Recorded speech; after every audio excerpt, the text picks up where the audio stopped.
고대사에서 문명을 정의하는 핵심 기준으로 도시의 형성과 문자의 사용, 청동기의 활용 세 가지를 손꼽을 수 있습니다. 이 중에서도 청동제련술은 신석기 시대와 청동기 시대를 구분짓는 기준이 될 만큼 문명 발달의 중대한 기술적 진보로 평가됩니다. 청동기 시대는 5천년 전부터 시작된 것으로 알려져 있지만 인류가 구리를 처음으로 활용한 것은 훨씬 이전인 9천년 전으로 거슬러 올라갑니다. 신석기 시대에도 아나톨리아 차요누, 파키스탄 메르가르, 이란 알리코시, 북아메리카 오데오 등지에서 자연구리를 활용하여 구슬장신구와 화살촉을 제작한 사례들이 드물게 발견됩니다.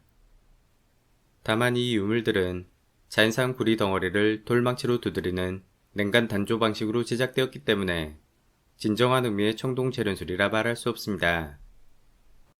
순수한 구리 덩어리는 극히 일부 지역에만 매장되어 있으며 대부분의 구리는 황동석, 공작석, 남동석과 같은 광석 형태로 존재합니다.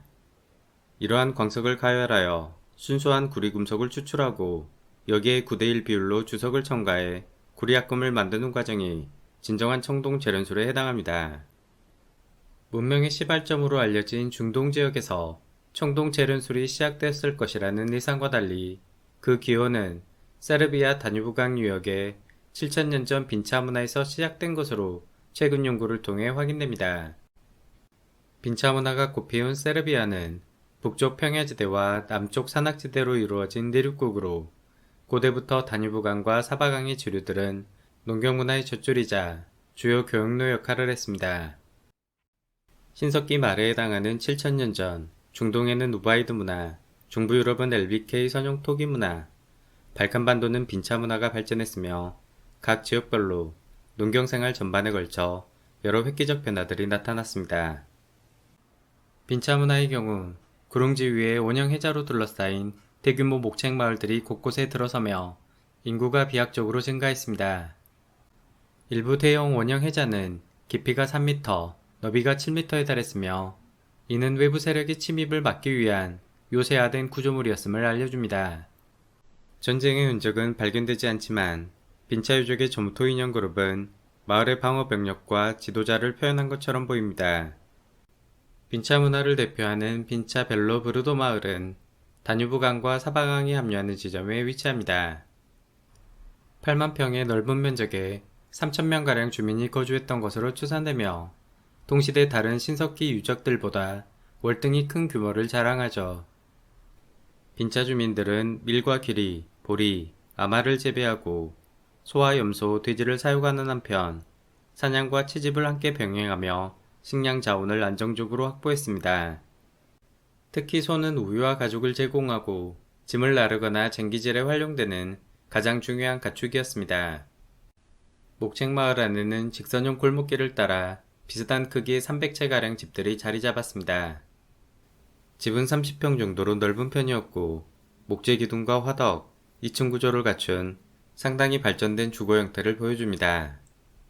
일부 주거지에서는 직조기형 추가 수세대에 걸쳐 반복적으로 출토되는데 이는 직물 생산이 특정 전문 집단에 의해 수행 계승되었음을 시사합니다. 목책마을의 면적은 한계가 있었기 때문에 증가한 인구를 모두 수용할 수 없었고 인근 구릉지에는 새로운 외곽 마을들이 추가로 조성되었습니다. 빈차 마을들은 정치적으로 통합되지 않았지만 상호 우전적 교육관계를 통해 긴밀하게 연결되어 있었습니다. 빈차 문화는 거대한 마을 규모에 비하여 무덤과 인굴이 거의 발견되지 않는 점이 특이합니다. 때문에 일부 학자들은 시체를 화장하거나 근처 다뉴브강에 수장하는 풍습이 있었을 것이라 추측하죠.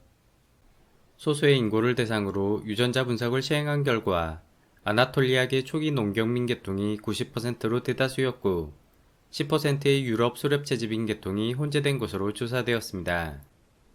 이는 학자들이 예측한 아나톨리아에서 발칸반도를 거쳐 중부 유럽으로 확산되는 신석기 시대 초기 농경민의 인구이동 추정 방향과 일치합니다.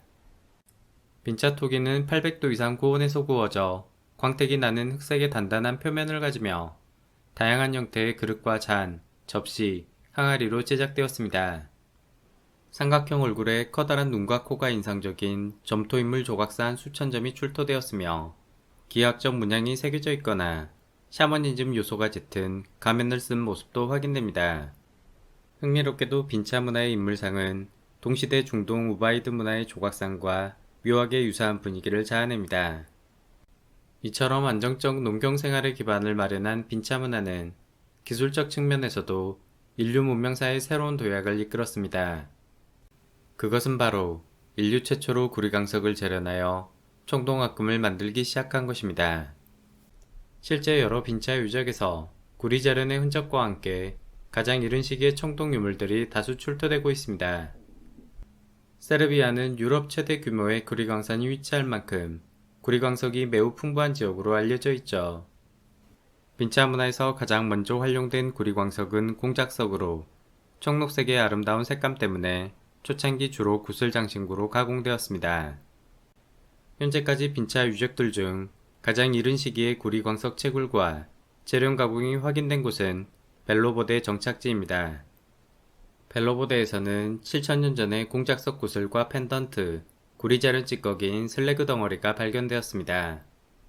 재련에 사용된 것으로 추정되는 움푹 파인 바닥 안에는 탄화된 재와 구리 방울이 확인됩니다. 벨레보데 인근에는 가장 오래된 구리 광산인 루드나 글라바가 위치하며 여러 정황상 인류 문명 최초로 이곳에서 구리광석이 채굴되었을 가능성이 높습니다. 깊이 20m에 이르는 루드나 글라바 광산갱도의 7000년 전 지층에서는 광석 채굴에 사용된 수십 개의 돌망치와 사슴뿔 갈고리 도구가 출토되었습니다. 또한 빈차 문화 양식의 토기와 염소머리를 형상화한 독특한 조각품도 함께 출토되어 당시 생활상과 예술적 감각을 엿볼 수 있죠. 빈차 문화 주민들은 색감이 아름다울 뿐만 아니라 열을 가했을 때 장신구나 도구로 활용 가능한 구리광석에 매료되었고 산악지대로 올라가 목축 생활과 함께 채굴 활동을 수행했던 것으로 추정됩니다. 그렇다면 이들은 어떻게 구리광석을 금속으로 환원시키는 재련 기술을 깨닫게 되었을까요? 구리 재련의 기원을 설명하기 위한 두 가지 가설이 제기되는데, 첫 번째는 공작석을 모닥불 위에 쌓아놓고 불을 피우다 우연히 금속 구리를 얻게 되었다는 캠프파이어 가설입니다. 하지만 구리는 1000도 이상 고온에서 환원되기 때문에 모닥불 온도로는 가능성이 매우 낮죠. 둘째는 폐쇄형 가마 가설로 1000도 이상의 뜨거운 가마 안에서 공작석이 녹아 금속구리가 생성되었다는 이론입니다. 빈차 문화의 높은 토기 제작 수준을 고려했을 때 폐쇄형 가마 가설이 설득력이 높아 보입니다. 벨레보드에서 남쪽 120km 거리의 폴로치니크 유적은 오파츠로 불러도 손색 없을 만큼 시대를 앞선 6700년 전 청동 유물 세트가 발견된 곳입니다. 폴로치니크 청동 세트는 4점의 도끼형 유물과 25점의 끌, 1개의 핀, 4개의 팔찌로 구성되며 총 무게가 16kg에 달할 정도로 상당히 많은 양입니다. 청동 세트의 성분 분석 결과는 놀라웠는데 세르비아, 마케도니아, 불가리아의 서로 다른 구리광원에서 공급되었을 뿐만 아니라 주석 함량이 12%에 이르는 인공적으로 제작된 합금 청동이었습니다. 청동 제작의 핵심 재료인 주석은 영국 코널, 체코, 이란, 아프가니스탄과 같은 특정 지역에서만 채굴 가능한 제한적 광물입니다. 기존 학설에 따르면 인류는 비소나 납이 함유된 구리광석을 단순하게 재련하는 원시적 합금 단계를 거친 후 인위적으로 주석을 혼합하여 진짜 청동을 생산하는 단계적 발전 과정을 거친 것으로 믿어졌습니다. 통상 빈차 문화의 청동 유물은 원시적 비소 청동으로 알려져 있었기 때문에 주석이 10% 이상 혼합된 플로치니크 유물은 기존의 고고학적 통념을 뒤엎는 중대한 발견이었죠. 특히 주석 함량이 8% 이상이면 800도씨의 높은 온도에서 단조 작업이 요구되므로 빈차 장인들이 금속의 성질을 이해하고 정교한 열 처리 기술을 보유하고 있었음을 시사합니다. 또한 플로치니크 유적에서는 구리 주물 잔해물이 흩어져 있는 6m 크기의 온시 제륜루 구조물이 발견되었습니다. 구조물 안에서 수습된 얇은 청동 호일 또한 주석이 11%가량 함유된 것으로 분석되었습니다. 최근 플로치니크 청동 유물의 주석 공급원을 밝히기 위해 체코 에르츠게 비르게 등 유럽 주석 광산과의 동위 원속 비교 분석이 이루어졌으나 직접적 연관성은 밝혀내지 못했습니다. 학자들은 플로치니크 유물의 주석이 발칸 지역의 미확인 고대 광산에서 공급되었을 것이라 추정합니다.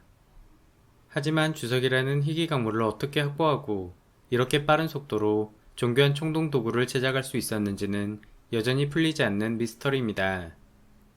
다른 빈자 청동 유물 14점에 대한 교차 분석 결과에서도 동일하게 주석이 검출됨으로써 빈자 문화의 청동 재련 기술이 중동보다 무려 1000년가량 앞섰다는 사실이 입증되었습니다.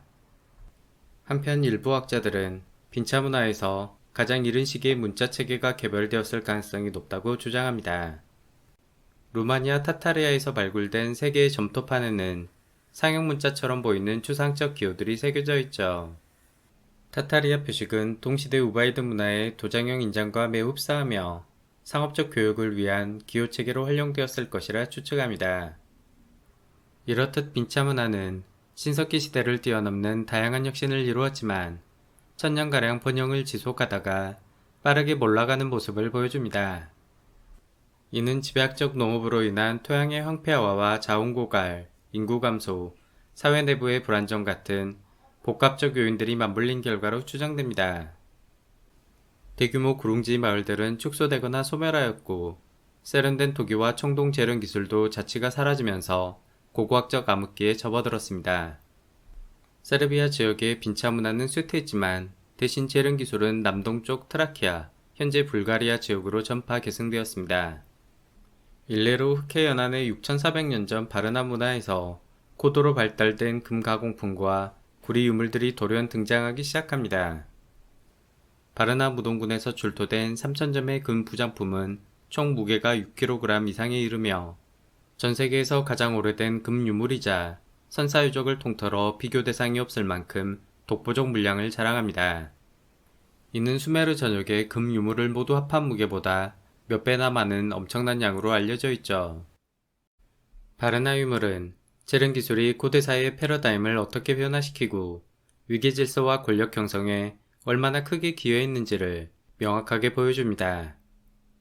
청동은 석기에 비해 원하는 형태로 가공이 쉽고 뛰어난 절단력과 내구성을 지녀 생활의 편리함을 더하고 전투력을 향상시켰습니다. 또한 아름답게 빛나는 금과 청동은 단순한 도구를 넘어 예술성과 권위를 상징하는 매개체가 되었습니다. 청동 물품을 제작하기 위해선 전문 기술자와 자원이 필수적이었고 이는 주변 지역과의 교역을 더욱 활성화시켰을 것입니다. 바르나 문화와 동시대인 아나톨리아 유무크테페, 이란 탈리 이블리스, 이스라엘 호르바트 베테르 유적에서도 구리 재련의 흔적이 나타나기 시작합니다. 재련 기술이 직접적으로 전파된 것인지 혹은 지역별로 독립적으로 발전한 것인지 아직 명확하게 규명되진 않았지만 시기적 지리적 인접성을 고려했을 때 광범위한 문화 교류와 지식의 확산이 존재했음을 짐작할 수 있습니다. 이후 5000년 전부터 중동과 이란, 이집트, 동유럽 등지에서 청동 재련 기술이 본격적으로 발전하면서 인류는 문명의 시대로 진입했습니다.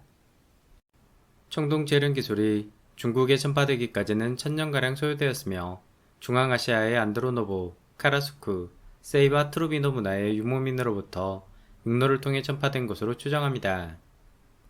중국에서 확인된 가장 오래된 청동 유물은 약 4000년 전 황하강 상류 간수성의 치자 문화에서 출토된 것입니다. 치자 문화의 초기 청동 유물은 비소가 혼합된 중앙아시아의 기술과 흡사하며 토기 양식과 매장법 또한 서부 유목민의 특징이 혼합된 경향을 보여줍니다. 외래기온의 청동 재련 기술은 시간이 흐르며 중국 고유의 양식으로 정착되었고 마침내 은어유적을 중심으로 한 상나라의 황하 문명 성립의 핵심적 기반이 되었습니다.